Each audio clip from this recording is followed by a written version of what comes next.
بسم اللہ الرحمن الرحیم۔ یہ سورہ لقمان ہے، مکہ میں نبی علیہ الصلاۃ والتسلیم پر یہ سورت نازل ہوئی۔ تو یہ مکی اور مدنی جو صورتیں ہیں، اس کے بارے میں ایک اصول یاد رکھیے گا کہ ہجرت سے پہلے آپ صلی اللہ علیہ وسلم پر جو کچھ نازل ہوا وہ مکی صورتیں کہلاتی ہیں، اور جو ہی آپ نے مکہ چھوڑا ہے اور وفات تک آپ پر جو کچھ نازل ہوا ہے ان کو مدنی صورتیں کہا جاتا ہے۔ بس یہ ایک اصول ہے موٹا سا۔ جب تک آپ مکہ میں رہے وہ صورتیں مکی رہیں، اور جب تک آپ مدینہ میں آ گئے جب تک رہے تو وہ صورتیں مدنی بن گئیں۔ تو اس میں ذرا تھوڑی سی یہ بات بھی ذہن میں آتی ہے کہ نبی علیہ الصلاۃ والتسلیم اس دوران مدینہ میں جب تھے تو آپ حنین بھی گئے، آپ صلی اللہ علیہ وسلم نے مکہ بھی فتح کیا، آپ نے حج بھی کیے، تو وہاں جو آیتیں اتری ہیں وہ مکی نہیں ہوں گی؟ نہیں، وہ مکی نہیں ہوں گی، ان کو بھی مدنی آیتیں کہا جائے گا۔ ٹھیک ہے، اصول یہی ہے کہ آپ جب تک ہجرت سے پہلے مکہ میں رہے ہیں، آپ پر اس دوران آپ پر جو کچھ نازل ہوا ہے ان کو مکی صورتیں کہا جاتا ہے، اور اس کے بعد سے لے کر وفات تک کہیں بھی آپ رہے ہوں ان کو مدنی صورتیں کہا جاتا ہے۔ ٹھیک ہے، تو یہ مکی صورت ہے۔ وجہ کیا ہے؟ اس میں بھی انسان کے اخلاق کو، اس کے کردار کو، اس کے نظریے کو درست کرنے کی بات ہے، اور مکہ میں جو صورتیں نازل ہوتی تھیں ان میں اخلاق، کردار اور نظریے کو درست کیا جاتا تھا۔ اب یہ دیکھیے اس میں یہی تعلیم ہے۔ بسم اللہ الرحمن الرحیم، الف لام میم، یہ حروف مقطعات ہیں جن کو ہم توڑ توڑ کے پڑھتے ہیں۔ تلک آیات الکتاب الحکیم، یہ آیات ہیں کتاب حکیم کی، یعنی حکیم کا مطلب یہ کیا چیز ہے؟ اور کبھی اگر منظر دیکھیں، کوئی گانا گانے والی وہ گانا گا رہی ہو، اس کے سامنے پورا حال زرق برق لباس میں عورتوں اور مردوں کے ساتھ بھرا ہوا ہو، اور لوگ بیٹھے ہوں وہاں، اور جب گانا گانے والی گا رہی ہوتی ہے یا کوئی گا رہا ہوتا ہے تو اس وقت صوفے پہ بیٹھے یا کرسیوں پہ بیٹھے لوگ جھوم رہے ہوتے ہیں، مرد بھی جھوم رہا ہے، عورت بھی جھوم رہی ہے، وہ بات کر رہا ہے عشق کی، محبت کی۔ تو یہ مرد جو جھوم رہا ہے اس کے دل میں کس کی محبت آ جاتی ہے؟ کیا اس کی جو اس کے ساتھ اس کی بیوی بیٹھی ہے؟ ضرور کوئی نہ کوئی اور دل میں آ جاتا ہے۔ اسی طرح عورت کے دل میں بھی کوئی نہ کوئی ہوتا ہے آئیڈیل، اور مرد کے ذہن میں بھی کوئی نہ کوئی آئیڈیل آ جاتا ہے کہ یہ ہے صحیح۔ تو ایسی باتیں جب وہ سوچتا ہے دل میں آتی ہے، اسی کو تو نفاق کہتے ہیں۔ وہ بندہ بیوی کا رہتا ہی نہیں اور بیوی اپنے خاوند کے لیے مخلص نہیں رہتی۔ یہ اصل چیز ہے جو پیارے رسول صلی اللہ علیہ وسلم نے فرمائی ہے۔ تو یہ وہ چیزیں ہیں جس سے انسان گمراہ ہوتے ہیں، اور بندہ سمجھتا ہے کہ شاید میں راہ راست پہ ہوں، بڑے اچھے کام کر رہا ہوں، مجھے شہرت مل رہی ہے، میرا گانا ہٹ کر جائے گا، میری فلم ہٹ کر جائے گی، کیا کچھ ہوتا ہے، یا یہ سی ڈیز بنا لوں، ویڈیو بنا لوں اور اس کو بیچوں، بڑی اچھی دکان چل جائے گی۔ اور یہ سارے گمراہی کے راستے ہیں، اور انسان اس کا خریدار بنتا ہے یا بیچتا ہے ان چیزوں کو۔ اللہ فرماتے ہیں لیضل عن سبیل اللہ بغیر علم، یہ سب نادانی کی بنیاد پہ، لا علمی کی بنیاد پہ لوگوں کو اللہ کی راہ سے ہٹانے کے راستے ہیں۔ وَيَتَّخِذَهَا هُزُوًا، اور پھر دین کو مذاق بنا لیتا ہے۔ اللہ کی ارشادات کو، ان آیات کو جب اس کو سنائی جاتی ہیں تو ان کا مذاق اڑاتا ہے۔ اولئک لہم عذاب علیم مہین، یہی لوگ ہیں جن کے لیے بڑا اہانت آمیز عذاب ہے۔ یہی لوگ کون ہیں؟ یہ وہ لوگ ہیں جو ان چیزوں کی سرپرستی کرتے ہیں، ان میں انوالو ہیں، چاہے وہ ادارہ ہو، فرد ہو، کوئی ذہن ہو جو اس کی سرپرستی کرتا ہے، کوئی مالک ہو یا کوئی قلم والا ہو، وہ سبھی اس میں شامل ہیں۔ اولئک میں، کیونکہ فحاشی کو اللہ پسند نہیں کرتا کہ دنیا میں خاص طور پر مسلمانوں کے اندر پھیلائی جائے۔ اولئک لہم عذاب مہین، اہانت آمیز سزا، اس لیے کہ اللہ کی آیات جب سنائی گئی تو اس نے ایسے ناک چڑھائی، دھتکار دیا، مذاق بنایا ان کا۔ اللہ فرماتے ہیں اسی میں عزت سمجھتے ہو نا، کوئی بات نہیں، وقتی طور پر تمہیں دنیا میں جو عزت ملے گی ملے گی، لیکن جب میرے پاس آؤ گے تو ایسی سزا دوں گا جس میں تمہیں ذلیل اور رسوا کر دوں گا۔ جس میں تم توہین محسوس کرو گے۔ وَإِذَا تُتْلَى عَلَيْهِ آيَاتُنَا، اور جب اس شخص پر ہماری آیات پڑھی جاتی ہیں، یعنی قرآن مجید کی آیات جس میں احکام ہیں، مسائل ہیں، کھول کھول کے بات کو واضح کر دیا ہے کہ گناہ کیا ہے، نیکی کیا ہے، تو واللہ مستکبرن، تو یہ تکبر سے منہ رخ پھیر لیتا ہے، کأن لم یسمعها، اور اس کی حالت یوں ہو جاتی ہے گویا کہ اس نے یہ بات سنی ہی نہیں، بہرا ہو جاتا ہے۔ کأن فی اذنیہ وقرا، اس کی حالت یہ ہو جاتی ہے کہ اس کے دونوں کانوں میں گویا کہ ایک بڑا بوجھ ہے، وہ پسند نہیں کرتا، بڑی تکلیف محسوس کرتا ہے۔ تو فبشرہ بعذاب علیم، ایسے شخص کو دردناک عذاب کی خوشخبری دیجیے۔ عذاب اور خوشخبری یہ بالکل اسی طرح ہے جیسے کسی مجرم کو پکڑ کے سپاہی کہتا ہے چل جیل کی سیر کر، جیل کی سیر نہیں ہوتی، تو یہاں بھی انداز ہے، چل تمہیں خوشخبری سناتے ہیں دردناک عذاب کی۔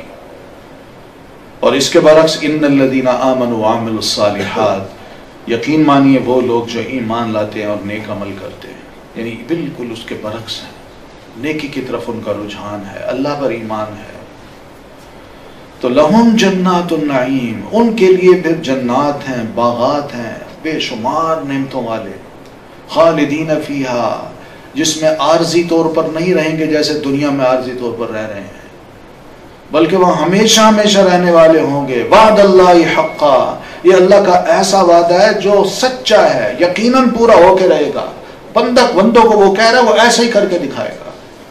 وَهُوَ الْعَزِيزُ الْحَكِيمُ، اور وہ اللہ غالب ہے اور زبردست حکمت والا ہے، اس کو کون مجبور کر سکتا ہے کہ نہیں تم اپنے وعدے کو پورا نہیں کر سکتے، نہیں، جو وہ کہتا ہے ویسے کرے گا، وہ سب پر غالب ہے، اور جو وہ کہہ رہا ہے کہ یہ کرو، اس کی فائدے کیا ہے بعد میں انسان کو محسوس ہوں گے، جو حکمت ہے۔ یہ اللہ کون ہے؟ خلق السماوات بغیر عمد ترونہا، جس نے آسمانوں کو پیدا کیا بغیر ستونوں کے جن کو تم دیکھتے ہو۔ اس کے دو مطلب ہیں، یعنی بغیر ستونوں کے اللہ نے اس آسمان کو پیدا کیا، یا ستونوں کے ساتھ پیدا کیا مگر تم ان ستونوں کو دیکھ نہیں سکتے، دونوں معنی ہیں اس کے۔ تو اللہ تعالیٰ جانتا ہے کہ کس طرح میں نے اس آسمان کو کنٹرول کرنا ہے، اور نیچے کہاں کہاں اس نے پلر کھڑے کر دیے ہیں جو ہمیں نظر نہیں آتے مگر اس نے کیے ہیں، وہ اس کے ستون ہے۔ یا تو یہ مطلب ہے، یا پھر یہی ہے واقعی ہمیں نظر نہیں آتے، وہ کیا ہے؟ ستون ہے ہی نہیں، اتنی بڑی چھت ہے جو بغیر ستون کے کھڑی ہے۔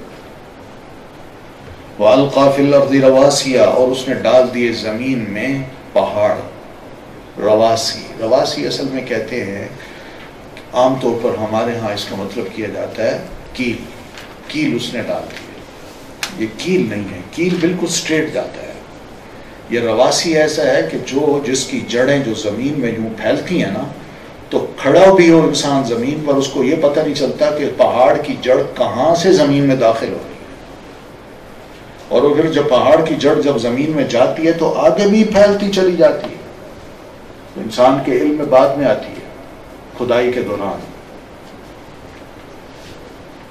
جیسے اگر آپ نے سفر کیا ہو، یعنی لاہور سے سرگودا سے لاہور کی طرف، تو راستے میں کچھ پہاڑیاں آتی ہیں جاتے ہوئے دائیں طرف، تو ان پہاڑیوں کے بارے میں سٹڈی ہے کہ ان پہاڑیوں کی جڑیں جو ہیں کو ہمالیہ سے جا ملتی ہیں، تو یعنی ایسی صورت کہ اللہ تعالیٰ نے ان کو ایسی ان کی جڑوں کو زمین کے اندر گاڑ دیا ہے اور پھیلا کے پہاڑوں کو ایک دوسرے کے ساتھ ایسے ملا دیا ہے کہ جس سے زمین جو ہے وہ ٹھہر گئی ہے، ورنہ ان تمید بکم، وہ تمہیں لے کے لڑھک جاتی ہے۔ جیسے شپ کو سمندر کے کنارے پہ لا کے اس کو لنگر انداز کر دیا جاتا ہے، بڑی بڑی رسیاں چاروں طرف باندھ کے اس کو باندھ دیا جاتا ہے، کیوں؟ تاکہ پہاڑ یہ سمندر کی لہریں جو ہیں وہ اس کو دھلک نہ، یعنی دھلکائیں نہ، اور پھر اپنی جگہ سے یہ پھسل کے کہیں اور نہ چلا جائے۔ یعنی اسی طرح اللہ تعالیٰ نے، بلکہ اس سے بھی بڑھ کر اللہ تعالیٰ نے اس زمین کے اندر پہاڑوں کو گاڑ کے زمین کو قابو کیا ہے، ورنہ ہوتا یہی کہ زمین ہمیں لے کے لڑک جاتی، اور ہم ایک لمحے کے لیے بھی یہاں جی نہ سکتے، مکان نہ بنا سکتے، رہ نہ سکتے، ٹھہر نہ سکتے، بیٹھ نہ سکتے، سو نہ سکتے۔ پھر وَبَثَّ فِيهَا مِن كُلِّ دَابَّةٍ، اور اللہ تعالیٰ نے اس زمین میں ہر قسم کے جاندار پھیلا دیے ہیں، ہر قسم، خود انسان جاندار ہے، دیکھیے کتنے پھیلے ہوئے ہیں، اور اس میں بھیڑ بکریاں ہیں، جانور ہیں، درندے ہیں، کیڑے مکوڑے ہیں، ان میں سے کچھ تو ہے انسان ان کو کھاتا ہے، کس سے فائدہ اٹھاتا ہے۔ تو یہ وہ ہر قسم کے جاندار اللہ فرماتے ہیں میں نے پھیلا دیے۔ وَأَنزَلْنَا مِنَ السَّمَاءِ مَاءً، اور ہم نے اتارا آسمان سے پانی کو۔ یہ ہر لفظ قابل غور ہے، ذرا سوچتے جائیے۔ یعنی پانی، ہم تو کہتے ہیں پانی اتار دیتا ہے اللہ، کبھی سوچا پانی کیسے اتر رہا ہے؟ ایک ایک قطرہ ٹپ ٹپ کر کے گرتا ہے، ایک ایک قطرہ، یہ اس کے اتارنے کا انداز ہے۔ اور اگر ڈیم کی طرح اس کا منہ کھول دیتا بادل کا کہ سارا یہیں گر جاؤ، تو سوچیے ہمارا کیا حال ہوتا۔ ایک ایک شے قابل غور ہے، مگر ہم سوچتے کم ہیں۔ حقیقت ہے یہ، یعنی بارش کیسے برستی ہے، میہ برستا ہے، کیا اس کو فرمایا اللہ تعالیٰ نے فَأَنزَلْنَا مِنَ السَّمَاءِ مَاءً، ہم پانی کو آسمان سے اتارتے ہیں۔ فَأَنبَتْنَا فِيهَا، پھر ہم اگاتے ہیں اسی زمین میں مِن كُلِّ زَوْجٍ، ہر قسم کے جوڑے کو۔ یہاں زوج کا مطلب قسم ہے، صنف ہے، صنف یعنی جوڑے۔ کوئی شے دیکھ لیجئے، کیلا ہے، پھل ہے، اور کوئی بھی چیزیں ہیں، آپ دیکھ لیجئے، ہر شے کو اللہ فرماتا ہے میں نے جوڑے سے پیدا کیا، اس کی قسم بنائی، تو یہ ہے زوج۔ اور پھر کریم، کریم کا مطلب ہے انتہائی عمدہ، اس کا رنگ دیکھیے کیا خوبصورت ہے، اس کو پیش کرنے کا انداز دیکھیے کیا زبردست ہے، تو جس میں تمہارا احترام ہے۔ اور پھر اس کے بعد یہ کریم کا مطلب ہے کہ یہ بھی ہے کہ اس میں بے شمار فائدے ہیں لوگوں کے لیے۔ انسان کھاتا ہے، اس کی صحت اچھی ہوتی ہے، انسان اس کو خریدتا ہے، کوئی خریدار بنتا ہے، کوئی بیچنے والا بنتا ہے، تو اس طرح لوگوں کے کاروبار ہیں۔ اللہ فرماتے ہیں ھذا خلق اللہ، یہ تو ہے میری تخلیق، میں اللہ ہوں۔ فَأَرُونِي مَاذَا خَلَقَ الَّذِينَ مِن دُونِهِ، اللہ کے علاوہ جن کو تم خدا مانتے ہو، اللہ فرماتے ہیں ذرا مجھے دکھاؤ تو صحیح انہوں نے کیا پیدا کیا ہے۔ یا ایک مسلمان غیر اللہ کی عبادت کرنے والے کو کہہ سکتا ہے یہ ساری تخلیق تو اللہ تعالیٰ کی ہے، اللہ کے علاوہ یہ جو خدا تم مانتے ہو بتاؤ تو صحیح انہوں نے کیا کچھ پیدا کیا ہے نا دلیل۔ کس طرح اللہ تعالیٰ اپنے دلائل کو پیش کرتا ہے کہ دوسرا بالکل سکتے میں آ جائے، حیران ہو جائے، اس کے پاس کچھ جواب ہی نہ ہو۔ بل الظالمون فی ضلال مبین، ظالم سے مراد یہ کہ جو اپنی گمراہی پر ڈٹے رہیں اور ان دلائل کو تسلیم نہ کریں اور کہیں نہیں اللہ کے ساتھ کوئی اور بھی شریک ہے، تو ایسے لوگ ظالم ہیں۔ وہ جب ڈٹتے ہیں ایسی بات پہ، اپنی غلط بات پہ اڑتے ہیں، تو اللہ فرماتے ہیں یہ کھلی گمراہی میں ہے۔ اور کیا ہو، دلائل جس کے سامنے آ جائیں بندہ اس سے آنکھیں باندھ کر لے، نہ مانے، تو بتائیے یہ گمراہی، کھلی گمراہی نہیں تو اور کیا ہے۔ اب تھوڑی سی مزید اللہ تعالیٰ نے گفتگو حضرت لقمان علیہ السلام کے بارے میں کی ہے کہ وہ بھی کس طرح انہی چیزوں کی تعلیم اپنی اولاد کو دیتے ہیں۔ یہ قصہ ہے سیدنا لقمان علیہ السلام کا، بڑا زبردست، یعنی حکمت سے پر یہ باتیں ہیں جو لقمان علیہ السلام کی اللہ تعالیٰ نے ذکر کی ہیں۔ لقمان کوئی نبی نہیں تھے، رسول نہیں تھے، مگر ایک دانا شریف انسان تھے، جو بات کرتے تھے عین فطرت کے مطابق کرتے تھے۔ اللہ تعالیٰ ایسی باتوں کو ویلیو دیتا ہے، حالانکہ وہ نبی نہیں ہے، رسول نہیں ہے، لیکن ان کی اتنی اچھی باتیں جو تھیں، جو عین دین کے مطابق تھیں، جو انہوں نے دین سے ہی سیکھی تھی، اپنے انبیاء کرام جو ان کے دور کے تھے یا ان سے پہلے کے تھے، ان کی تعلیمات کا اثر ان کی ذات پہ تھا، اور اس اثر کو انہوں نے قبول کر کے جب منہ سے لفظ نکالے تو ایسے الفاظ کو بھی اللہ تعالیٰ نے قرآن مجید کا حصہ بنا دیا اور ان کا ذکر کر دیا۔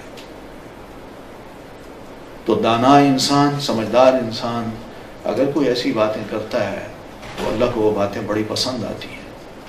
تو اللہ فرماتے ہیں وَلَقَدْ آتَيْنَا لُقْمَانَ الْحِكْمَةَ، ہم نے لقمان علیہ السلام کو دانائی عطا کی تھی۔ یہ دانائی کیا ہے؟ ان سے خود سوال کیا گیا کہ آپ کو یہ حکمت کہاں سے ملی؟ تو انہوں نے فرمایا 4 چیزوں سے۔ پہلی بات یہ ہے کہ میں بالکل راست باز ہوں، سیدھا انسان ہوں، کوئی ٹیڑھی باتیں میں نہیں کرتا، جو معاملہ ہے وہ صحیح کرتا ہوں، کوشش یہ کرتا ہوں، کوئی زگ زیگ یا جلیبی کی طرح میری باتیں نہیں ہوتی یا میری چال نہیں ہوتی۔ دوسری بات یہ ہے کہ میں ایک امین انسان بننے کی کوشش کرتا ہوں، کہ کسی کی امانت ہے میرے پاس، پیسہ ہے، اس کی گفتگو ہے جو اس نے مجھے رازدارانہ کی ہے، اس کا بھی میں پاس کرتا ہوں، میں ایک دوسرے کو نہیں بتاتا۔ اور تیسری اہم چیز یہ ہے کہ میں بے فائدہ باتوں سے اجتناب کرتا ہوں، جس میں کوئی فائدہ ہی نہ ہو۔ اس لیے کہا جاتا ہے نا، لقمان سے کسی نے سوال کیا تمہارے پاس یہ عقل کہاں سے آئی؟ اور ان کا یہی بے فائدہ باتوں سے میں نے اجتناب کیا اور بے وقوفوں کے ساتھ میں نے کبھی نہیں بیٹھا۔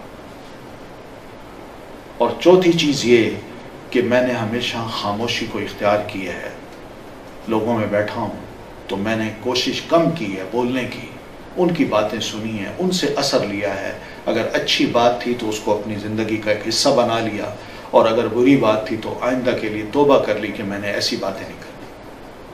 دوسروں سے وہ سبق لیتے تھے اور خود خاموش رہتے تھے۔ بڑے زبردست دانا انسان تھے۔ ان کے بچپن کا واقعہ ہے کہ جب پڑھ رہے تھے تو استاد نے ان کو ایک بکری دی کہ یہ لے جاؤ، اس کو ذبح کرو، اور ذبح کر کے اس کے 2 انتہائی اہم پارٹ جو ہے نا وہ لے کے آؤ، جو تمہاری نظر میں انتہائی اہم ہے، ان کو لے آؤ۔ تو گئے، ذبح کیا تو دل اور اس کی زبان پلیٹ میں لے آئے اور استاد کے سامنے رکھا۔ میرے نزدیک ان دونوں کی بڑی اہمیت ہے۔ دوسرے دن پھر استاد نے ایک اور مرغی دی ہے، بکری دی، کہ اس کو ذبح کرو اور اس کا جو انتہائی بدترین پارٹس ہیں 2 وہ لے آؤ۔ تو دوسرے دن بھی وہ زبان اور دل پلیٹ میں رکھ کے لے آئے۔ استاد نے کہا یہ کیا ہے؟ کل بھی آپ یہ بہترین پارٹ لے آئے تھے اور آج بدترین کیسے ہو گئے؟ انہوں نے کہا جناب یہی تو 2 چیزیں ہیں، اگر انسان ان کا صحیح استعمال کرے تو یہ بہترین پارٹ ہے، اور اگر ان کا برا استعمال کرے تو یہ بدترین پارٹ ہے نا؟ عقل مندی کتنی سمجھ ہے۔ بچپن میں اللہ تعالیٰ نے ان کو عطا کی ہوئی تھی حکمت، جس کا ذکر اللہ فرماتے ہیں وَلَقَدْ آتَيْنَا لُقْمَانَ الْحِكْمَةَ، ہم نے لقمان علیہ السلام کو حکمت، دانائی کی باتیں سکھائی ہوئی تھیں، اور دانائی یہی تھی جو میں نے آپ کو بتائی ہے۔ صرف باتیں نہیں کرتے تھے عقل مندوں والی، کچھ کرتے بھی تھے۔ اور پھر فرمایا انشکر للہ، کہ یہ بھی شکر کرو، یہ بھی حکمت اللہ کی دین ہے، تم اللہ کا شکر ادا کرو۔ تو شکر کس کو کہتے ہیں؟ اللہ تعالیٰ نے جو نعمتیں مجھے اور آپ کو دے رکھی ہیں، میں ہر اس نعمت پر اللہ تعالیٰ کی حمد و ثنا کروں، اس کا استعمال کروں اور کہوں الحمدللہ۔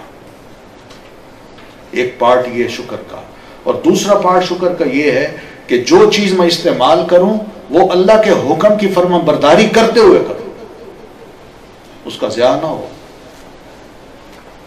ہاں وہ حلال چیز ہو، حرام بھی نہ ہو۔ یہ نہ ہو کہ میں کھا لوں خدا نہ خواستہ چوری کا مال اور بعد میں کہوں الحمدللہ، یہ شکر نہیں ہے۔ تو یہ ہے شکر۔ وَمَن يَشْكُرْ، تو جو بھی شکر کرے گا فَإِنَّمَا يَشْكُرُ لِنَفْسِهِ، تو بے شک وہ شکر کرتا ہے اپنے ہی نفس کے لیے، یعنی اپنی ذات کے فائدے کے لیے کرتا ہے۔ جب شکر کرے گا اللہ خوش ہوگا، اللہ اور دے گا، یہ اس کو فائدہ ہوگا۔ وَمَن كَفَرَ، اور جو ناشکری کرے گا، کھا کے ڈکار جائے گا، کوئی الحمدللہ نہیں، کوئی تمیز نہیں کھانے کی اور پینے کی، حلال کی اور حرام کی، فَإِنَّ اللَّهَ غَنِيٌّ حَمِيدٌ، تو یاد رکھو اللہ تعالیٰ بے نیاز ہے، اس کو تمہارے شکر کی ضرورت نہیں ہے، حمید اور بڑی تعریف والا ہے۔ تم نہ کرو الحمدللہ، نہ کہو، کائنات کی ایک ایک چیز اللہ تعالیٰ کی حمد و ثنا کر رہی ہے۔ تمہاری ناشکری سے، تمہارے الحمد نہ کہنے سے اللہ کا کچھ نہیں بگڑتا۔ کب بتایا؟ وَإِذْ قَالَ لُقْمَانُ لِابْنِهِ، کہ وہ وقت بھی یاد کرو جب لقمان علیہ السلام نے اپنے بیٹے کو نصیحت کرتے ہوئے کہا تھا، وَهُوَ يَعِظُهُ، اور وہ ان کو واعظ کر رہے تھے۔ یہ ہے وہ تعلق باپ اور اولاد کا، کہ ایک باپ اپنی اولاد کو دنیا میں سب سے پہلے کس چیز کی تعلیم دے اور اس کی کیسے تربیت کرے۔ یہ نہیں ہے کہ اللہ بچے دیتا جائے اور بندہ ان کے بارے میں یہ سوچے کہ کل کو انہوں نے کیا کرنا ہے، دنیا کیسے بنانی ہے، اور اس کو کیسے میں نے اس کی براٹ اپ کرنی ہے، اور کس طرح اس کی تربیت کر کے اس قابل بنانا ہے کہ یہ ایسا انسان بن جائے۔ سب سے پہلے جو باپ اپنی اولاد کی خیر خواہی کر سکتا ہے وہ دین کی نظر میں یہی ہے کہ وہ یہی ہے۔ آپ فرماتے ہیں، آپ سے بھی پوچھا گیا کہ دنیا میں ایک باپ اپنی اولاد کو کیا دے سکتا ہے؟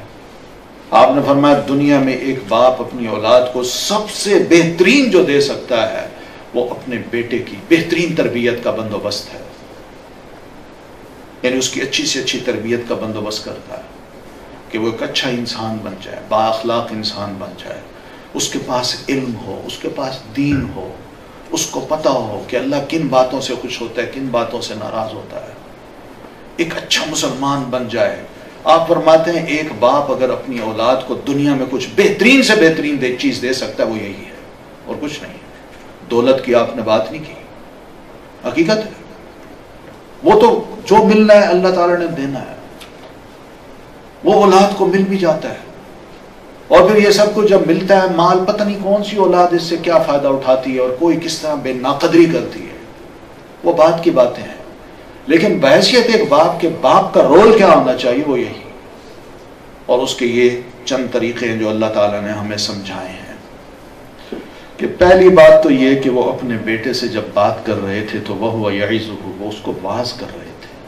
واعظ کا مطلب ہے بڑے بھلے پیارے انداز سے دوسرے کو نرم الفاظ میں نصیحت کرنا، اس کو کہتے ہیں واعظ۔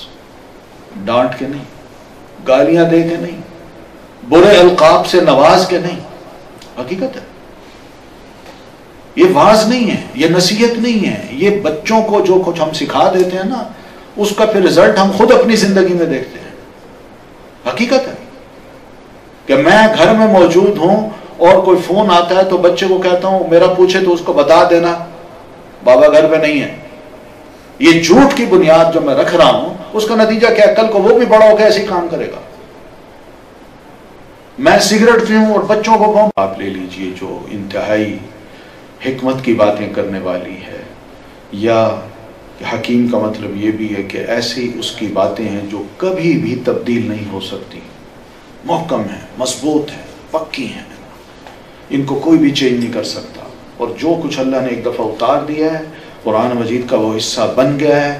اب اللہ تعالیٰ بھی اس کے بارے میں یہ نہیں کہہ سکتا یا نہیں کرے گا کہ بھئی پہلے غلطی ہو گئی تھی میں اس کو چینج کر رہا ہوں، نا، اللہ تعالیٰ نے سوچ سمجھ کے سب کچھ کیا ہے۔ اتنی پختہ آیات ہیں، پختہ مسئلے ہیں، پختہ نظریے ہیں جو ناقابل تغیر ہیں۔ پھر ہدی و رحمت للمحسنین، یہ آیات باعث ہدایت ہیں اور باعث رحمت ہیں محسنین کے لیے۔ محسن لوگ کون ہیں؟ یہ تین قسم کے لوگ ہوتے ہیں جن کے بارے میں علماء فرماتے ہیں۔ پہلا محسن کا مطلب تو آپ کر لیجیے احسان کرنے والا، بھلائی کرنے والا، مثلا اپنے والدین کے ساتھ، اپنے رشتہ داروں کے ساتھ، اور اسی طرح جو مستحق اور ضرورت مند لوگ ہیں ان کے ساتھ کوئی احسان کرتا ہے تو ایسے بندوں کے لیے بھی یہ کتاب باعث ہدایت اور باعث رحمت ہوگی۔ وہ یقیناً یہ محسوس کرے گا کہ میرا مزاج جو ہے احسان کرنا، اس کی تعلیم تو قرآن دیتا ہے، اور قرآن مجید تو مزید گائیڈ کرتا ہے کہ کس طرح تم لوگوں پر احسان کرو۔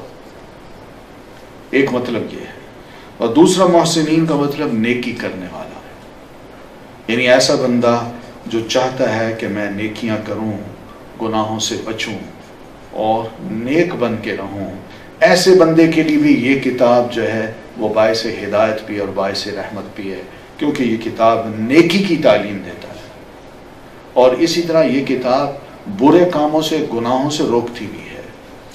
تو اس لیے اس کے لیے بھی یہ کتاب باعث ہدایت اور باعث رحمت ہوگی. کوئی اور چیز ایسی نہیں ہے، نہ کوئی کتاب ہے جو اس طرح کی باتوں کو یا ایسے نظریات کو یا ایسی صاف ستھری باتوں کو لوگوں کے سامنے پیش کرتی. پھر تیسرا معنی اس کا ہے کہ مخلص ہو، جو انتہائی مخلص ہو، جو کام جو عبادت کریں تو صرف اور صرف اللہ ہی کی کریں اور اللہ ہی کے لیے کریں، کسی اور کے لیے نہ کریں. تو یہ اخلاص کا جو درجہ ہے، یہ مقام ہے جو نبی علیہ الصلاۃ والتسلیم نے، یعنی نبی علیہ الصلاۃ والتسلیم کو جبریل علیہ الصلاۃ والتسلیم نے سوال کیا تھا. وہ حدیث جبریل اگر آپ کو یاد ہو کہ حضرت عمر رضی اللہ تعالیٰ عنہ فرماتے ہیں کہ ہم مسجد میں آپ صلی اللہ علیہ وسلم کے پاس ایسی حلقہ بنا کے بیٹھے ہوئے تھے، تو اتنے میں ہم نے دیکھا ایک شخص مسجد میں آیا اور ایسا بندہ تھا جس کو ہمیں کوئی بھی نہیں پہچانتا تھا. جوان، کالے بال اس کے، سفید کپڑے پہنے ہوئے، ایسے لگتا ہے جیسے ابھی حمام سے نکل کے نہا دھو کے صاف ستھرا ہو کے آیا ہے. تو وہ آیا اور نبی علیہ الصلاۃ والتسلیم جہاں تشریف فرما تھے آپ کے سامنے دونوں گھٹنے زمین پہ رکھ کے بیٹھ گئے. تو سیدنا عمر کہتے ہیں ہم میں سے کوئی بھی اس کو نہیں پہچانتا تھا، لیکن ایسی بے تکلفی کہ اور ادب اور احترام کہ آیا اور سیدھا آپ کے سامنے یوں دو گھٹنے دو زانوں ہو کے بیٹھ گیا. اور اس نے آ کے یہ سوال کیا کہ مجھے بتائیے کہ اسلام کیا ہے. آپ نے بتا دیا. ایمان کیا ہے؟ آپ نے بھی بتا دیا. کہنے لگا احسان کیا ہے؟ تو آپ نے اس موقع پہ فرمایا احسان یہ ہے کہ ان تعبد اللہ، یہ محسن کے لفظ کی وضاحت کر رہا ہوں، کہ ان تعبد اللہ کأنک تراہ فإن لم تکن تراہ فإنہ یراک. تم جب اللہ کی عبادت کرنے لگو تو ایسی کرو گویا کہ تم اللہ کو دیکھ رہے ہو. یہ منزل پالو، ہاٹ لائن پہ آ جاؤ، یعنی کوئی بھی تمہارے درمیان اور اللہ کے درمیان نہ آئے. ایسا تمہارا کانٹیکٹ ہو جائے اللہ تعالیٰ سے کہ کأنک تراہ، گویا کہ تم اس کو دیکھ رہے ہو. یہ پہلا مقام ہے عبادت کا، اور یہی وہ چیز ہے. حضرت ابن عباس رضی اللہ تعالیٰ عنہ فرمایا کرتے تھے کہ کوئی بندہ اگر نماز پڑھتا ہے اور عبادت کو یعنی اس طرح کرے کہ جب وہ اللہ اکبر کہے تو اس کو یہ پتہ نہ چلے کہ میرے دائیں کون کھڑا اور بائیں کون کھڑا ہے، لیکن کھڑا صف میں ہے. اور ان کی اس بات کا اثر ان کے شاگردوں میں ایک شاگرد نے لیا جن کا نام ہے حسن بصری رحمہ اللہ.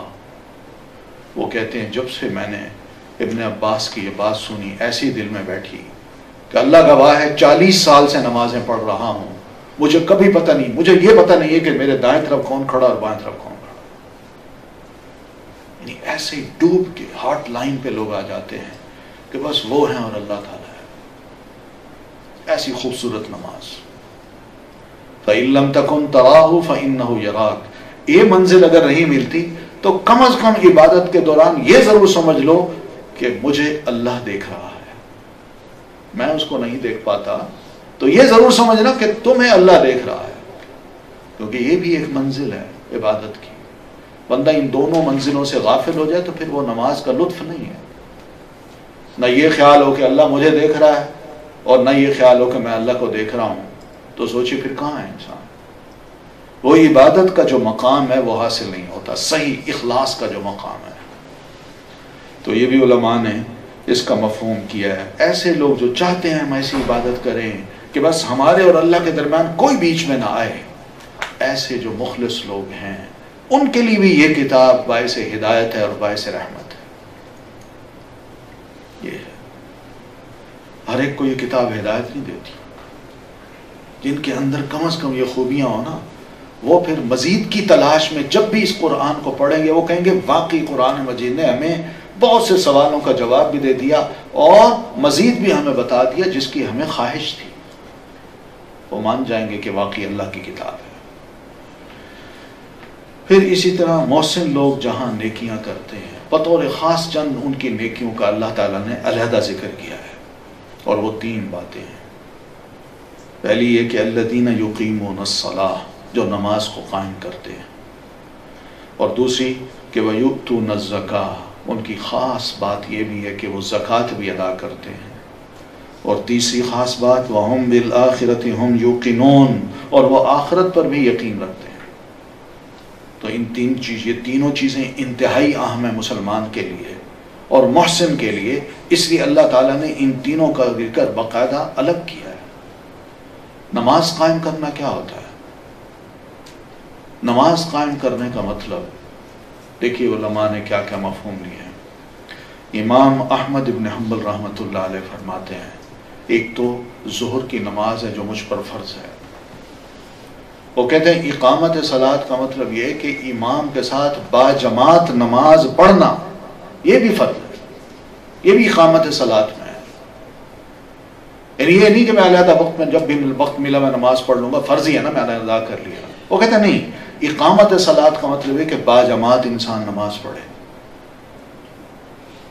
اور جب باجماعت پڑھے گا تو وہ فرض بھی ادا کر لے گا اور نماز کا فرض بھی ادا کر لے گا۔ اور اسی طرح اقامت صلاۃ کا مطلب نبی صلی اللہ علیہ وسلم نے صحابہ کرام کے سامنے یوں واضح کیا کہ ایک صاحب نے آپ کے سامنے نماز پڑھی اور جلدی جلدی نماز پڑھ کے آپ کی خدمت میں آ کے کہنے لگے السلام علیکم۔ وعلیکم السلام آپ نے فرمایا، لیکن ساتھ فرما دیا ارجع فصلی فإنک لم تصلی، واپس جاؤ دوبارہ نماز پڑھو، تم نے نماز نہیں پڑھی۔ وہ پھر گئے، دوبارہ انہوں نے نماز پڑھی، پھر آئے سلام کیا، آپ نے پھر اس کی نماز کو نوٹ کیا اور فرمایا ارجع فصلی فإنک لم تصلی، جاؤ دوبارہ نماز پڑھو، تم نے نماز نہیں پڑھی۔ تو دوبارہ نماز پڑھ کے پھر آتا ہے، پھر بھی آپ نے فرمایا ارجع فصلی فإنک لم تصلی۔ اب وہ عرض کرتا ہے اللہ کے رسول آپ ہی مجھے بتا دیجئے کہ میں کیسے پڑھوں۔ اب یہ دیکھیے آپ کا طریقہ جو آپ نے بتایا ہے اس کو ہم ذرا اپنی نمازوں کے سامنے رکھیں۔ آپ نے فرمایا جب تم نماز پڑھو تو آرام سے اعتدال کے ساتھ اطمینان کے ساتھ پڑھو، اللہ اکبر، سکون کے ساتھ اللہ کے سامنے کھڑے ہو، کوئی رٹے رٹائے جملے نہ پڑھو، یہ سوچو کہ میں رب کے سامنے کھڑا ہوں، میں نے آج اس سے مانگنا ہے، اور مانگنے کے جو آداب ہیں ان میں یہی ہے کہ انسان بڑے آرام سے، بڑی لجاجت سے اپنے رب سے مانگے، یہ اصل چیز ہے۔ یہ رٹے رٹائے جملے مجھے اللہ دے دے، جلدی کر، یہ کر، وہ کر، کون ایسے دیتا ہے؟ ایسے کچھ نہیں ہوتا، بلکہ آرام سے مانگو، اطمینان سے، اور اطمینان سے کھڑے ہو۔ بتایا کہ اطمینان سے قرات کرو، اطمینان سے سورہ فاتحہ پڑھو، اطمینان سے قرات کرو، پھر اطمینان سے اللہ اکبر کہہ کے رکوع میں جاؤ، اور جب جاؤ تو تمہاری کمر اور سر پیچھے سے بالکل برابر ہو جائے، سٹریٹ ہو جائے۔ جب یہ حالت تمہاری ہے تو پھر تسبیحات کہو، اور پھر اس کے بعد تسبیحات کے بعد اطمینان کے ساتھ کھڑے ہو اور بالکل سیدھے کھڑے ہو جاؤ، سمع اللہ لمن حمدہ کہہ کے بالکل جب سیدھے کھڑے ہو جاؤ تو اس وقت کہو ربنا ولک الحمد، یا ربنا لک الحمد۔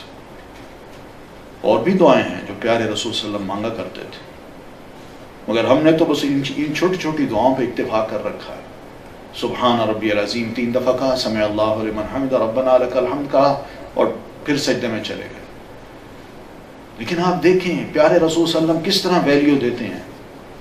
آپ نے نماز پڑھائی، ایک صاحب نے پیچھے سمع اللہ لمن حمدہ جو ہی آپ نے کہا تو ایک صاحب بے خودی میں آگے کہتے ہیں ربنا لک الحمد حمدا کثیرا طیبا مبارکا فی، یہ لفظ وہ کہہ گئے کہ اللہ تیری ایسی حمد جو بہت زیادہ ہو، جس میں بڑی برکت ہو۔ 2 جملے ہیں، اس نے یہ لفظ کہے، اور اللہ کے رسول صلی اللہ علیہ وسلم نے جب سلام پھیرا تو سلام پھیرتے ہی آپ نے لوگوں کی طرف رخ کیا، آپ نے فرمایا من المتکلم الآن، یہ بولنے والا کون تھا؟ وہ بھی بیچارہ سہم سے گئے، بولنے والا، اور دوسرے صحابہ بھی خاموش ہو گئے۔ کسی نے یہ نہیں کہا اللہ کے رسول یہ تھا، اس لیے کہ اس کا دل ٹوٹتا کہ میری غلطی پہ ساروں نے میری طرف اشارہ کر دیا۔ یہ اس طرح رکھ رکھا تھا لوگوں کا، سب خاموش رہے، وہ بھی چپ ہے، سہما ہوا ہے کہ میں نے بڑی غلطی کی، اللہ خیر ہی کرے۔ پھر نبی علیہ الصلوۃ والتسلیم نے دوسری مرتبہ فرمایا کون تھا وہ بولنے والا؟ پھر بھی نہیں بولا، نہ کوئی بولا ہے۔ آخر تیسری دفعہ فرماتے ہیں اس نے جو کہا اچھا کہا تھا، پھر وہ کہتا ہے اللہ کے رسول میں تھا۔ تو نبی علیہ السلام نے فرمایا تم نے یہ جو لفظ کہے ہیں نا، میں نے 60 سے زیادہ فرشتوں کو دیکھا ہے، اللہ نے مجھے وہ فرشتے دکھائے ہیں، جو تمہارے ان الفاظ کو لے کے بڑے خوبصورت کپڑے میں لے کے کوشش یہ کر رہے تھے کہ ہم سب سے پہلے اللہ کی بارگاہ میں پہنچے ان مبارک کلمات کو لے کے. بڑے خوبصورت کلمات ہیں. تو اطمینان کے ساتھ، پھر اطمینان کے ساتھ سجدہ کرنا ہے. اور سجدے کی کیفیت بھی آپ نے یہ بتائی کہ سجدے میں تم جاؤ تو تمہارے 7 ہڈیاں زمین پہ لگی ہوئی ہوں، دونوں ہاتھ، دونوں گھٹنے، دونوں پاؤں، 6 ہو گئے. اور ناک، ماتھا اور ناک یہ ایک ہی ہڈی ہے، یہ 7 ہو گئے. ماتھا اور ناک یہ زمین پہ لگنے چاہیے. یہ نہیں صرف ماتھا لگے، ناک بھی لگے. ناک کو خاک آلود کرنا ہے رب کے آگے. یہ عاجزی کا انتہائی اہم مقام ہے جو بندے کو حاصل کرنا ہے سجدے میں. تو آرام سے پھر سجدہ کرنا ہے، آرام سے. تو تسبیحات پڑھ کے پھر اٹھو، آرام سے بیٹھو، اور آرام سے بیٹھ کے پھر اس کے بعد دوسرا سجدہ کرو. اور یہ ہر جگہ جو اطمینان کی باتیں ہیں نا، اطمینان یہی ہوتا تھا کہ انسان آرام سے تسبیحات اور دعائیں رب کی جناب میں پڑھ بھی لیتا تھا اور اللہ کی تسبیح بھی کر لیتا تھا. تو وہ کیا تھا، 2 سجدوں کے درمیان جب آپ بیٹھتے تھے تو آپ کی یہی تعلیم ہے کہ بندہ یہ دعا کرے، اللہم اغفر لی وارحمنی واہدنی وعافنی وارزقنی. میرے مولا مجھے معاف کر دے، مجھ پر رحم کر، مجھے عافیت دے، مجھے رزق دے. اللہ میرے بوجھ جتنے بھی ہیں وہ تو اٹھا لے، میرے میں ہمت نہیں. کتنی اچھی اچھی دعائیں ہیں. تو اس لیے تو پیارے رسول فرماتے ہیں نماز خود دعا ہے. بندہ نماز میں دعا کو مانگے. نماز عبادت ہے. عبادت میں جتنا بھی خشوع و خضوع ہوگا، عبادت کرے گا اللہ کی، اس سے مانگے گا اللہ دے گا. تو اس طرح آپ نے سمجھایا اور پھر اس بندے نے ویسی ہی نماز پڑھی. یہ طریقہ تھا آپ کے سکھانے کا. یہ جلدی میں، جلد بازی میں جو نماز ہے یہ اقامت صلاۃ نہیں ہے. وہ نماز تو پڑھ لی لیکن بہت سی چیزیں رہ جاتی ہیں بندے سے. پھر وَيُؤْتُونَ الزَّكَاةَ، اور وہ زکوٰۃ دیتے ہیں. یہاں زکوٰۃ کے 2 مطلب ہیں، ایک فرض زکوٰۃ جو سال کے بعد انسان دیتا ہے، اور دوسرا صدقہ و خیرات. اس لیے کہ آپ فرماتے ہیں ان فی المال لحقا سوى الزکاة. مومنو یاد رکھو اللہ نے تمہیں جو مال دے رکھا ہے وہاں زکوٰۃ کے علاوہ بھی کچھ حق دوسروں کا بنتا ہے، اور اللہ نے وہ حق رکھا ہے تمہارے مال میں. وہ یہی ہے کہ جب بھی کوئی مانگنے والا ضرورت مند آ جائے یا بندے کو پتہ چلے تو خاموشی سے اس کو بھی دے دے. یہ نہ کہ میں زکوٰۃ ہی دوں گا صرف اور کچھ نہیں دوں گا، نہ، اور بھی دے. تو زکوٰۃ دینے سے انسان کا مال بھی پیور ہوتا ہے، انسان کے گناہ بھی اللہ تعالیٰ معاف کر کے اس کو بھی پیور کر دیتا ہے. وَهُمْ بِالْآخِرَةِ هُمْ يُوقِنُونَ، اور وہ آخرت پر یقین کرتے ہیں. یہ سارے عمل جو کرتے ہیں نا، اس لیے کہ ان کو یقین ہوتا ہے ہم نے مرنا ہے، رب کے حضور جانا ہے. یہ جو کام کر رہے ہیں کل کو اللہ سے اس کا ریوارڈ ہم چاہتے ہیں. اس یقین کے ساتھ وہ اپنی دنیا کی زندگی بڑے ہوش سے گزارتے ہیں اور نیکی کرتے ہیں اور برائیوں سے بچتے ہیں. اللہ فرماتے ہیں اولئک علی ھدی من ربہم، یہی ہیں جو اپنے رب کی طرف سے ہدایت پر ہیں. یعنی جس کے اندر یہ صفات ہیں، جو محسن ہے، نماز قائم کرتا ہے، زکوٰۃ دیتا ہے، آخرت پر اس کا یقین ہے، اللہ تعالیٰ کی طرف سے سرٹیفکیٹ ہے کہ یہ لوگ ہدایت پر ہیں. اور پھر فرمایا وَأُولَئِكَ هُمُ الْمُفْلِحُونَ، یہی لوگ ہیں جو کل کامیاب ہوں گے. بس کامیابی یہی چند چیزیں ہیں، ان پر عمل کر کے ہم اپنے رب کو خوش بھی کر سکتے ہیں اور کل آخرت کو کامیاب بھی ہو سکتے ہیں. تو یہ سعادت مند لوگ ہیں، بڑے خوش قسمت لوگ ہیں جن کو اللہ تعالیٰ یہ سب چیزیں نصیب کرتے ہیں. اب دوسرے گروہ کی بات کیے کہ وَمِنَ النَّاسِ، لوگوں میں کچھ لوگ ایسے بھی ہیں، یہ بدبخت لوگ ہیں، شقی لوگ ہیں، شقی، نیکی سے محروم. لوگوں میں کچھ ایسے بھی ہیں مَن یشتری لہو الحدیث، جو خریدار بنتا ہے یا خریدتا ہے لہو الحدیث کو، لیضل عن سبیل اللہ، تاکہ اس کے ذریعے سے لوگوں کو گمراہ کرے، بغیر علم، بغیر کسی علم کے، وَيَتَّخِذَهَا هُزُوًا، اور بنا لیتا ہے اس کو مذاق. یہ کون لوگ ہیں؟ یعنی ادھر تو ان کا مزاج یہ ہے اللہ کے کلام کو نہیں سنتے، نہ سننا پسند کرتے ہیں، نہ اس کا اثر لینا چاہتے ہیں، بلکہ منہ ہی موڑتے ہیں. اور دوسری طرف ان کا مزاج یہ ہے کہ وہ موسیقی کی طرف، لہو الحدیث کا مطلب علماء نے یہی کیا ہے اور صحابہ کرام نے بھی یہی کیا ہے کہ ہر وہ چیز جو خیر اور اچھے کام سے انسان کو غافل کر دے اس کو لہو الحدیث کہتے ہیں. یہ کون سی چیزیں ہو سکتی ہیں؟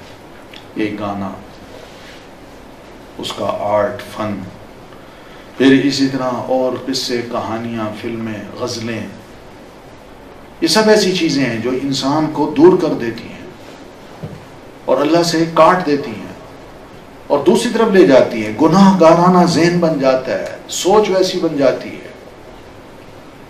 تو اس لیے یہ گانے ہوں، غزلیں ہوں، جنسی اور سنسنی خیز لٹریچر ہو جس میں آپ دیکھیں بڑے خوبصورت میگزین اور اخبارات اور اشتہارات، ان میں خوبصورت خاتون کی تصویر زرق برق لباس میں اور نیچے عجیب و غریب الفاظ لکھے ہوتے ہیں. یہ سب کیا چیز ہے؟ اللہ سے غافل کرنے والی ہے. حقیقت یہ ہے، اس سے ملنا کچھ نہیں سوائے اس کے کہ بس انسان دماغ میں ایک ایسی چیز کو بٹھا لے کہ غیر عورت ہے، اس کے بارے میں کچھ سوچنے لگ جائے، بس اور کچھ نہیں. پھر اس کے ساتھ ساتھ یہ بھی ہے ناچ گانے، یعنی ان چیزوں کا وہ دل دادا ہے، ان چیزوں کی طرف اس کا میلان ہے، لیکن قرآن اور اللہ کا کلام سوچنے، سمجھنے اور پڑھنے اور اس پر عمل کرنے کی اس کو کوئی پرواہ نہیں، وہ غافل ہے اس سے. یہ معنی کیا علماء نے لہو الحدیث کا. پھر یشتری کا جو لفظ آتا ہے اس کے دو معنی کیے ہیں کہ وہ خریدار بنتا ہے. کس چیز کا خریدار بنتا ہے؟ ان گانوں کا، ان موسیقی کے آلات کا. ان کو گھر میں لاتا ہے اور اسی چیز کو وہ پسند کرتا ہے، رواج دیتا ہے اپنے گھر میں. پھر اسی طرح لہو الحدیث سے مراد ہے، یشتری کا مطلب کیا ہے؟ خرچ بھی کرتا ہے. ایک تو خریدار بنتا ہے، دوسرا خرچ کرتا ہے، پیسے انہی چیزوں پر لنڈھا دیتا ہے. آپ حیران ہوں گے، دیکھتے ہیں ہم اخباروں میں خبریں پڑھتے ہیں، رات کو مجرا ہوا، فلاں سیٹھ نے 5 لاکھ 10 لاکھ ایسے اڑا دیے. ان پہ تو سب کچھ کریں گے مگر اللہ کی راہ میں خرچ کرنے کی توفیق نہیں ملے گی. تو یہ ہے من یشتری لہو الحدیث، جو ان لہو الحدیث چیزوں کا خریدار بنتا ہے یا اس میں اپنا پیسہ خرچ کر دیتا ہے. کیوں؟ لیضل عن سبیل اللہ، تاکہ وہ بھٹکائے لوگوں کو اللہ کے راستے سے، بغیر علم، بغیر علم کے. یعنی علم جو صحیح ہے وہ تو اللہ اور اس کے رسول کا دیا ہوا علم ہے، اور اس کے علاوہ کچھ بھی ہے تو وہ جو کچھ بھی کر رہا ہے وہ بھی سمجھتا ہے کہ شاید یہ بھی ایک مفید چیز ہے، لیکن اس کا سورس کوئی نہیں ہے کہ کہاں سے اس نے یہ چیز لی. کوئی شریعت جو بحیثیت ایک مسلمان کے اگر وہ دیکھے تو اس کا کوئی سورس نہیں ہے. یہ خود ان کی اپنی خواہشات ہیں، یہ لوگوں کی دیکھا دیکھی، ان کی نقالی ہے. ایک مسلمان کو یہ زیب نہیں دیتا. اب اس میں دیکھیے لیضل عن سبیل اللہ بغیر علم ہے، یعنی لوگوں کو اللہ کی راہ سے کیسے بھٹکاتے ہیں. آپ صلی اللہ علیہ وسلم کی ایک بڑی اہم بات ہے جو قابل ذکر، قابل نوٹ ہے. آپ فرماتے ہیں یہ گانا جو ہے نا یہ دل میں نفاق پیدا کرتا ہے. بیٹا سگریٹ نہیں پیتے، یہ کون سی نصیحت ہے؟ بیٹا بڑے اچھے طریقے سے کہہ دیا لیکن کام وہ میں کرو، بچہ کہاں اثر لے گا. یہ واعظ نہیں ہوتا. واعظ کیا ہوتا ہے؟ وہ چیز جو انسان خود بھی اس پر عمل کرتا ہو اور دوسرے کی خیر خواہی چاہتے ہوئے اس کو بھی خیر خواہانہ مشورہ دے یا بات کرے. تو پہلا طریقہ تو یہ ہونا چاہیے کہ اپنی اولاد سے ہم نے کس طرح بات کرنی ہے. اور پھر یا بنیا، اے میرے بیٹے، یہ الفاظ ہیں بڑے پیار اور محبت کے کہ بچوں کو ڈانٹ کے بات نہیں کرنی. اوئے، کوئی عجیب و غریب نام اس کے رکھ لینا. وہ بچہ ہے، اس کی اپنی ایک شخصیت ہے، اس شخصیت کو بنانا ہے، اس کو بگاڑنا نہیں ہے. میں آج جو بیج بوؤں گا وہی بیج بچے کے اندر اثر ڈالیں گے، وہ بڑا ہو کے ویسا ہی بنے گا جس طرح میں چاہتا ہوں کہ وہ بنے۔ یہ میرا اپنا رویہ ہوگا کہ میں کس طرح اپنے بچے سے بات کروں، پیار سے کروں، ڈانٹ کے کروں، بے عزتی کر کے کروں، لوگوں کے سامنے اس کو ذلیل و رسوا کروں۔ یہ طریقہ ٹھیک نہیں ہے۔ یا بنیا، اے میرے بیٹے، اے میرے پیارے بیٹے، یہ اس کا مطلب ہے۔ جیسے ماں بچے کو کہتی ہیں میرے بچوں گڑے، میرے بچوں، پیار سے جب کہتے، یہ وہ مفہوم ہے اس میں۔ یا بنیا، یہ طریقہ ہے بات کرنے کا بچوں سے۔ حقیقت ہے یہ اسلامی تعلیم ہے، یہ نہیں ہے کہ ہم دوسروں سے سیکھ کے یہ کہیں جی بچوں کو مارنا نہیں، ہمارے ہاں بڑا مارتے ہیں اور ڈانٹ کے بات کرتے ہیں۔ نہیں، یہ اسلامی طریقہ ہے جو پہلے ہی بتا دیا ہے، 1500 سال پہلے کی یہ تعلیم ہے۔ یہی تعلیم ہمارے اسکولوں میں ہونی چاہیے، یہی تعلیم ہمارے گھروں میں ہونی چاہیے، یہی استادوں کو سمجھانا چاہیے، اس کو دیکھنا چاہیے کہ وہ کیسا انسان ہے۔ کیا ہمارے بچوں کو صرف پڑھائے گا یا ان کی تربیت بھی کرے گا، ان کو انسان بھی بنائے گا؟ یہ نہیں ہوتا کہ صرف تعلیم دے دی جائے، یہ بھی ہوتا ہے کہ اس تعلیم کا رنگ بچے کے اندر نظر آئے۔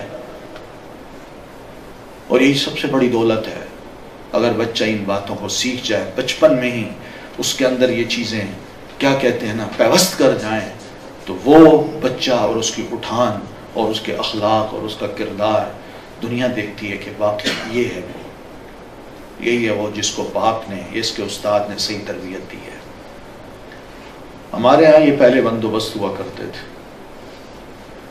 ہم جانتے ہیں کہ بادشاہ حضرات جو خلیفہ پہلے گزرے ہیں، اور خاص طور پر ہمارے انڈیا میں، ہندوستان میں جو مسلم حکمران گزرے ہیں، وہ اپنے بچوں کی صحیح تربیت اور تعلیم کے لیے اتالیق مقرر کرتے تھے۔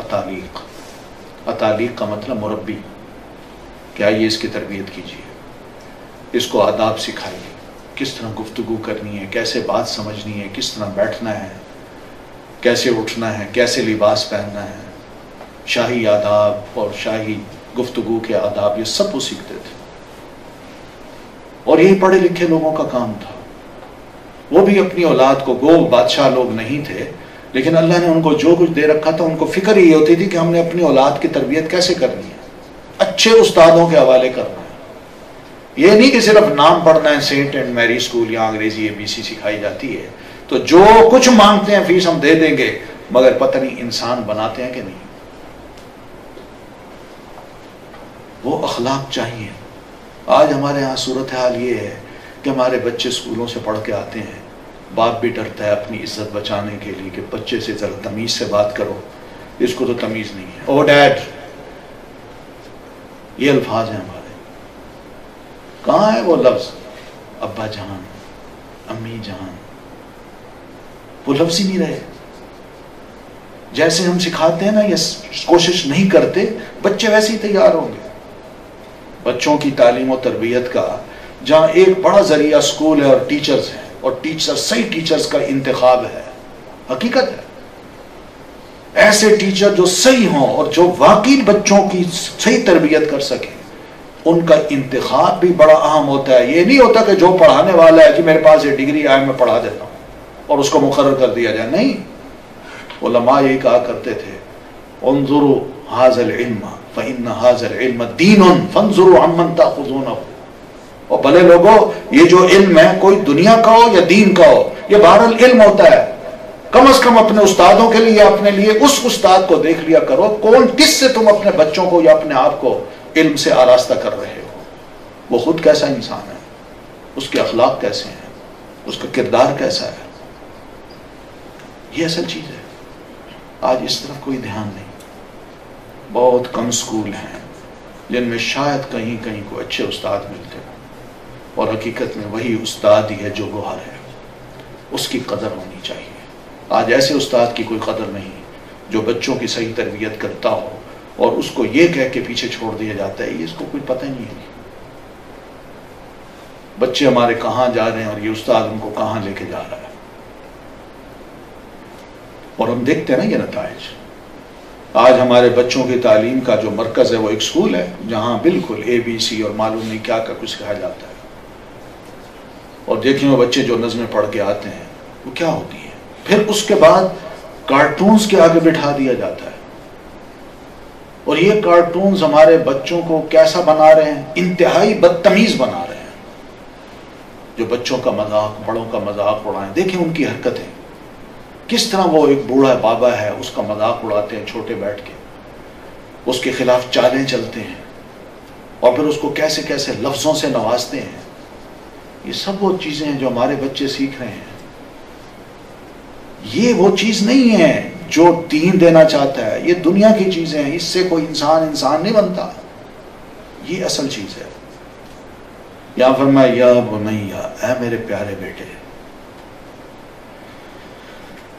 یہ باپ جب اپنے بچے کو یہ لفظ کہے گا تو اب سوچیے کتنا محبت سے کہے گا، کتنی ہمدردی ہوگی اپنے بیٹے کو اس طرح کہنے سے. اور بچہ جب اپنے باپ کی ان ہمدردانہ لفظوں کو اپنے لیے سنے گا تو کیا اس کے دل میں اپنے والد کی قدر نہیں بڑھے گی؟ واقعی بڑھے گی. پہلی تعلیم کیا ہے؟ لا تشرک باللہ، بیٹا اللہ کے ساتھ شریک نہ ٹھہرانا. بس شریک کا جو معنی ہے وہ یہی ہے کہ یا تو اللہ جیسا میں کوئی اور خدا مان لوں، یہ غلط ہے، یا پھر اللہ کے جو اختیارات ہیں وہ کسی اور کو دے دوں کہ یہ بھی اللہ کے ساتھ ان کاموں میں شریک ہے. تو یہ دونوں شراکت جو ہے نا اس کا مفہوم ہے. لا تشرک باللہ، اللہ کے ساتھ کسی کو بھی کسی حال میں شریک نہ بنانا. کیوں؟ ان الشرک لظلم عظیم، یقین مانو شرک بہت بڑا ظلم ہے جو انسان اپنے اوپر کرے گا. اللہ کی یہ تعلیم ساری کی ساری یہی ہے کہ شرک نہیں کرنا. جو شرک کرے گا وہ اپنے اوپر بڑا ظلم کرے گا، دنیا بھی برباد کرے گا اور اپنی آخرت بھی. اس کا کوئی عمل اللہ کے ہاں قبول نہیں ہوگا، چاہے وہ کتنی نیکیاں کرے. آپ صلی اللہ علیہ وسلم فرماتے ہیں ایک آدمی صرف ایک مکھی کی وجہ سے دوزخ میں گیا ہے، صرف ایک مکھی کی وجہ سے. اور واقعہ آپ نے یوں سنایا کہ دونوں گزر رہے تھے ایک بستی سے، وہاں ایک زیارت گاہ تھی، وہاں غیر اللہ کی پوجا کی جاتی تھی. تو ان لوگوں نے جو وہاں کے رہنے والے تھے انہوں نے ان مسافروں کو پکڑا اور کہا ہم تمہیں بالکل نہیں چھوڑ سکتے جب تک کہ تم ان یہ جو بت ہیں یہاں یا ہمارے خدا جو ہیں ان کے نام پہ کوئی نہ کوئی نذرانہ نہ دو. تو ایک نے کہا یہ تو ہو ہی نہیں سکتا، سوال ہی پیدا نہیں ہوتا کہ میں نذرانہ غیر اللہ کے نام پہ دوں، یہ تو بہت بڑا ظلم ہوگا. انہوں نے پکڑ کے اس کو قتل کر دیا، جان دے دی اس نے، مگر غیر اللہ کے نام پہ چھوٹی سی شے بھی نہیں دی. دوسرے کو کہا ہاں بھائی تم دو، کہتے میرے پاس کچھ ہے ہی نہیں. تو انہوں نے کہا یوں کرو ایک مکھی پکڑ لو، اس مکھی کو اس خدا کے نام پہ دے دو، بس ہم تمہیں چھوڑ دیں گے. تو اس نے مکھی کو لے کے خدا کے نام پہ دیا. بس آپ صلی اللہ علیہ وسلم فرماتے ہیں ان دونوں کا انجام کیا ہوا؟ پہلا تو جنت میں چلا گیا اور دوسرا صرف اسی مکھی کے نذرانے کی وجہ سے جو اس نے غیر خدا کو دیا تھا سیدھا جہنم میں گیا. اللہ کو یہ قتل پسند نہیں کہ کھلاؤں میں، پلاؤں میں، پالوں میں، دوں میں، اور انسان نام کسی اور کا لے، میرے مقابلے میں کسی اور کو خدا بنا لے. ان کی حیثیت کیا ہے؟ کچھ بھی نہیں ہے. تو جو ایسا کام کرتا ہے وہ ظلم عظیم کرتا ہے اپنے اوپر. یہ ایسا ظلم ہے جس سے بڑا کوئی اور ظلم نہیں ہے. یہ گناہوں کا بہت بڑا بھار ہے جو اس نے اپنے اوپر لاد دیا ہے، اور یہ ایسا گناہ ہے جو ناقابل معافی ہے. اللہ تعالیٰ خود فرماتے ہیں ان اللہ لا یغفر ان یشرک بہ، جو اللہ کے ساتھ کسی کو شریک ٹھہرائے گا اللہ اس کو بالکل معاف نہیں کرے گا. وَيَغْفِرُ مَا دُونَ ذَلِكَ، اور اس کے علاوہ جتنے بھی بڑے بڑے گناہ ہوں گے اللہ وہ معاف کر سکتا ہے. اس وجہ سے اس کو ظلم عظیم کہا ہے. ان الشرک لظلم عظیم، بہت بڑا ظلم ہے یہ، کوئی انسان اگر یہ کر لے تو.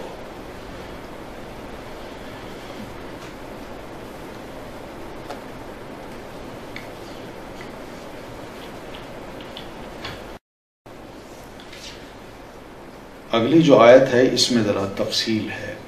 والد اولاد اور والدین کے رائٹس کی، حقوق کی، فرائض کی بڑی اچھی تفاصیل ہے، اور یہ گفتگو مختصر نہیں ہونی چاہیے، وقت تنگ ہے، تو میں چاہوں گا کہ اس کو ہم انشاءاللہ کل پہ رکھیں تاکہ اس میں ہم تفصیل سے بات کریں، اور یہ سب چیزیں ہماری ضرورت کی ہیں۔ پتہ ہو کہ اللہ تعالیٰ نے ہمارے بارے میں کیا احکامات دیے ہیں بحیثیت ایک باپ کے، بحیثیت ایک اولاد کے۔ انشاءاللہ اس پر مزید گفتگو ہم کل کریں گے، یہیں تک اتفاق کرتے ہیں۔ سبحانک اللہم و بحمدک، نشہد ان لا الہ الا انت، نستغفرک و نتوب الیک۔ السلام علیکم ورحمۃ اللہ۔